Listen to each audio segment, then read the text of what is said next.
there, Magdalena here from the Creative Photography School, and this is video number 3 of the 6-part mini video series teaching you the photography fundamentals. Today we will talk about shutter speed, one of the components of exposure and one of the components that will control your light.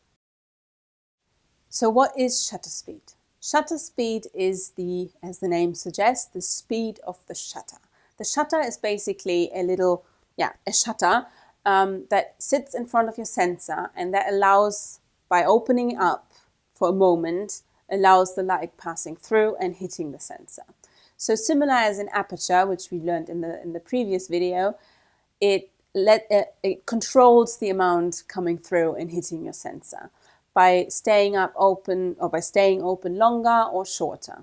So the faster the shutter closes, the less light obviously comes through, and the longer it stays open, the more light comes through.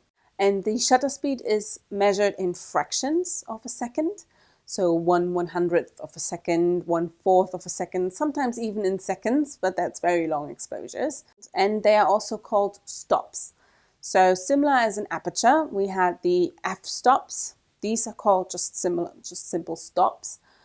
But the amount of light that's coming through is obviously depending on the hole size of the aperture.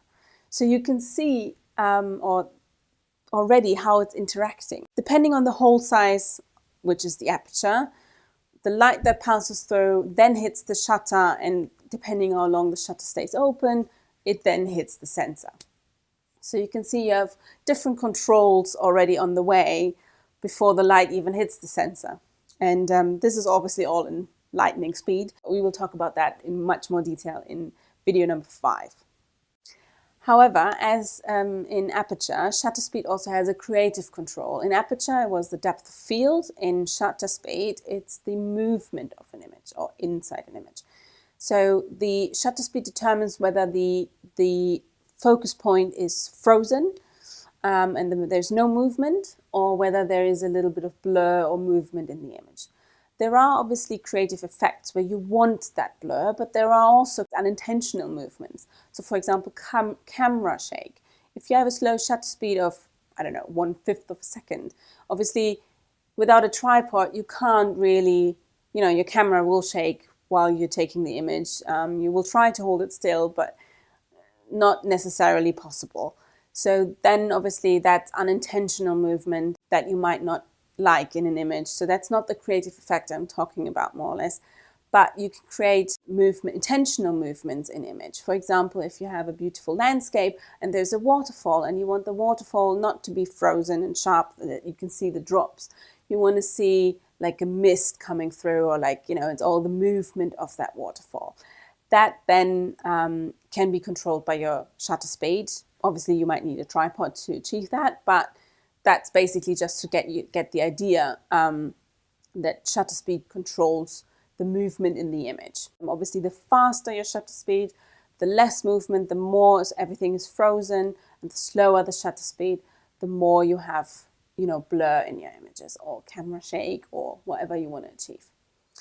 By the way, there's a little rule of thumb out there that will help you to avoid camera shake. So any unintentional movement in the image, probably caused by camera shake, is because you were free-holding your camera and you had a shutter speed that was too slow, and so it records the movement of yourself or the camera in your hand. So to avoid that, you should never go below whatever your focal length is. So what I mean by that is, basically, you look at your focal length of your lens. So if you're shooting in 50 mil, or if you're shooting 150 mil, so you should never go below that in seconds. So 1/50th of a second, you shouldn't go below that when you're shooting in 150 mil. It's a rule of thumb to help you in a light situation where you don't know how low you can go. That is how low you can go, or you should go, to avoid camera shake. Right, there you have it. That was shutter speed, and all about shutter speed. Obviously very technical, but also it will help you to just get excited about the creative possibilities that shutter speed can give you with the movements. I hope you liked the video, and if you want to stay in touch, Make sure you subscribe to our newsletter and sign up for our Facebook group, where we are building a community of helping each other and sharing images. So if you're taking images along the way, definitely feel free to share them on the Facebook group. Would love to see you there. And stay tuned for video number 4, which is all about ISO. ISO is the last of the 3 components that make up for exposure, and then in video number 5 we will finally put it all together and see how they are interlinked and how they work together to achieve the perfect exposure. So definitely stay tuned.